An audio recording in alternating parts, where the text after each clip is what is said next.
अस्सलाम वालेकुम students. Chemical kinetics में आज हमारा लेक्चर नंबर 2 है रेट लॉ के ऊपर।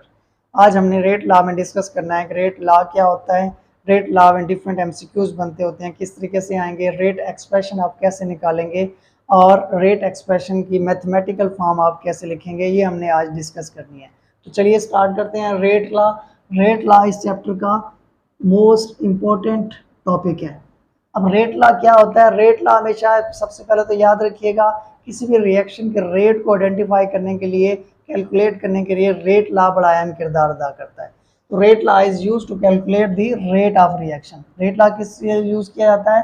रेट किसी भी रिएक्शन के रेट को, स्पीड ऑफ रिएक्शन को आइडेंटिफाई करने के लिए, कैलकुलेट करने के लिए रेट लॉ यूज किया जाता है। रेट लॉ को अगर मैं डिफाइन करूं तो कैसे करूंगा? Rate of reaction is directly proportional to the molar concentration of reactants.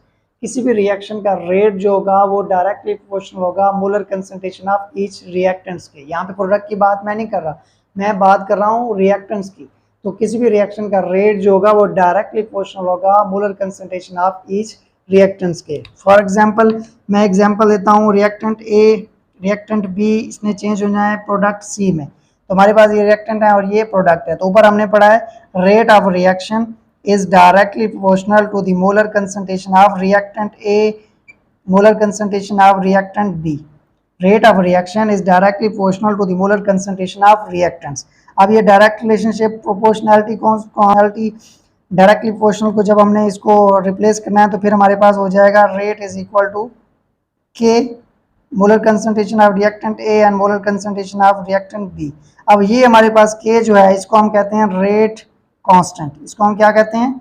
Rate constant. Proportionality constant को जब हमने हटाया तो ये हमारे पास के लग गया और इसको हम क्या कहते हैं? Rate constant. अब यहाँ पे एमसीक्यूज बहुत ज़्यादा बनते होते हैं, गौर से देखिएगा, हमेशा याद रखिएगा रेट ऑफ रिएक्शन जो है, रेट ऑफ रिएक्शन ये डायरेक्टली प्रोपोर्शनल है कंसंट्रेशन ऑफ रिएक्टेंट के ऊपर। रेट, किसी भी रिएक्शन का रेट जो होता है रिएक्टेंट की कंसंट्रेशन के ऊपर डिपेंड करता है। जैसे जैसे कंसंट्रेशन आप बढ़ाते जाएंगे रिएक्शन का रेट भी बढ़ता जाएगा, जैसे जैसे कंसंट्रेशन कम करते जाएंगे रिएक्शन का रेट भी क्या होता जाएगा? कम होता जाएगा। जैसे मैं यहाँ पे एग्जांपल लेता हूँ, मैंने रिएक्टेंट ए 10 ग्राम लिया, रिएक्टेंट बी भी 10 ग्राम लिया। अब मैंने इसकी अमाउंट बढ़ा दी, कंसंट्रेशन बढ़ा दी, इसकी 20 ग्राम कर दी, इसकी भी मैंने 20 ग्राम कर दी। तो रिएक्शन का रेट क्या होगा? ये रिएक्शन का रेट इंक्रीज हो जाएगा। जिस रिएक्शन ने 5 मिनट में खत्म होना है वो 2 मिनट में, 3 मिनट में क्या हो जाएगा? कंप्लीट हो जाएगा। रिएक्शन का रेट डबल हो जाएगा। क्यों? क्योंकि रेट ऑफ रिएक्शन डिपेंड करता है किसके ऊपर? कंसंट्रेशन ऑफ रिएक्टेंट्स के ऊपर, कंसंट्रेशन ऑफ रिएक्टेंट के ऊपर। अब यहाँ पे एक और चीज बात करनी है कि के जो है, के हमारे पास ये independent of concentration of reactants है।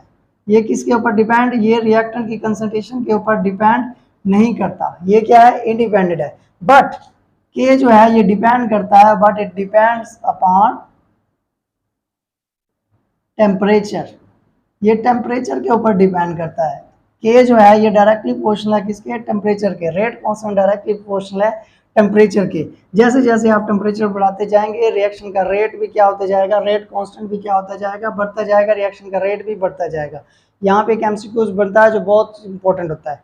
एमसीक्यूज बनता है कि every rise of 10 degree centigrade the rate of reaction become doubles. वो इसलिए वजह से कि हमारे पास रेट कांस्टेंट डायरेक्टली प्रोपोर्शनल है किसके? टेम्परेचर के। जैसे जैसे आप टेम्परेचर बढ़ाते जाएंगे रिएक्शन का रेट भी क्या होता जाएगा? बढ़ता जाएगा। इस साल नम्स के टेस्ट में एमसीक्यूज एक आया हुआ था कि every rise of 10 degree centigrade the rate of reaction become double, triple, 4 time increase या 5 टाइम। तो रेट ऑफ रिएक्शन क्या हो जाता है? डबल हो जाता है। और यहाँ पे एक चीज याद रखिएगा कि हमारे पास जो रेट कांस्टेंट है ये कंसंट्रेशन के ऊपर डिपेंड नहीं करता, ये इंडिपेंडेंट है, but it depends upon temperature. ये टेम्परेचर के ऊपर डिपेंड करता है। उसके बाद हमने क्या करना है? हमने लिखना है रेट हमारे पास अभी हमने पढ़ा था is equal to k molar concentration of reactant A molar concentration of reactant B. अगर मैं इसकी, हमारे पास जो concentration A and concentration B है इसको 1 मोलर कर दूं तो फिर हमारे पास क्या हो जाएगा? रेट इज इक्वल टू, इसको यूनिटी कर दूं, इज इक्वल टू 1 मोलर कर दूं तो ये हमारे पास हो जाएगा मोलर कंसंट्रेशन और ये मोलर कंसंट्रेशन 1 के, क्योंकि मैंने इसको यूनिटी कर दिया। जब यूनिटी कर दिया तो फिर मेरे पास ये हो जाएगा रेट इज इक्वल टू के। अब इसको हम क्या कहेंगे? इसको हम कहेंगे स्पेसिफिक रेट कांस्टेंट। इसको हम क्या कहेंगे? Specific rate constant. और इसको अगर मैं डिफाइन करूं तो कैसे करूंगा? The rate of reaction, the rate of reaction is when the molar concentration of when the molar concentration of each reactant is unity. The rate of reaction is when the molar concentration of each reactant is unity is known as specific rate constant.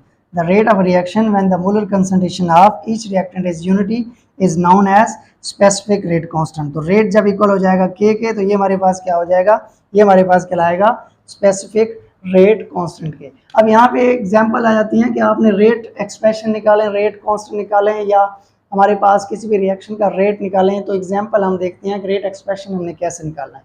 अगर आपसे पूछता है कि इसका rate expression निकालें तो सबसे पहले तो आपने रेट एक्सप्रेशन इस तरीके से निकाल लेना है। अभी हमने पढ़ा था rate of reaction is directly proportional to the molar concentration of reactants.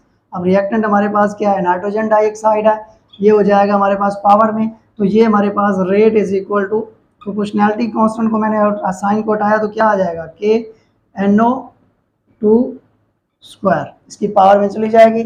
ये हमारे पास क्या कहलाएगा, ये हमारे पास रेट एक्सप्रेशन निकल आएगा। तो जब वो रेट एक्सप्रेशन पूछता है तो आपने इस तरीके से इसका रेट एक्सप्रेशन निकालना है।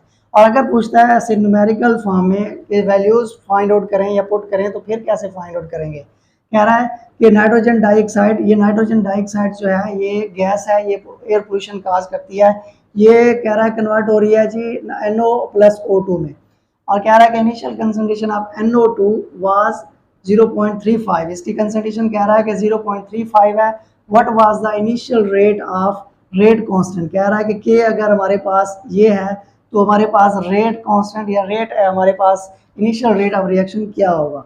दोबारा से सुन लें, उसने मोलर कंसंट्रेशन रिएक्टेंट की भी दे दी है और हमारे पास रेट कांस्टेंट की वैल्यू भी दे दी है और कह रहा है कि रेट ऑफ रिएक्शन निकालें, इनिशियल रेट ऑफ रिएक्शन। तो हमने वैसे लिख लेना है रेट इज इक्वल टू के हमारे पास क्या है 1.8 मल्टीप्लाई बाय 10 की पावर 3 और हमारे पास दूसरा क्या है, इसकी वैल्यू दी हुई है 0.35 और इसकी पावर क्या हो जाएगी 2 हो जाएगी।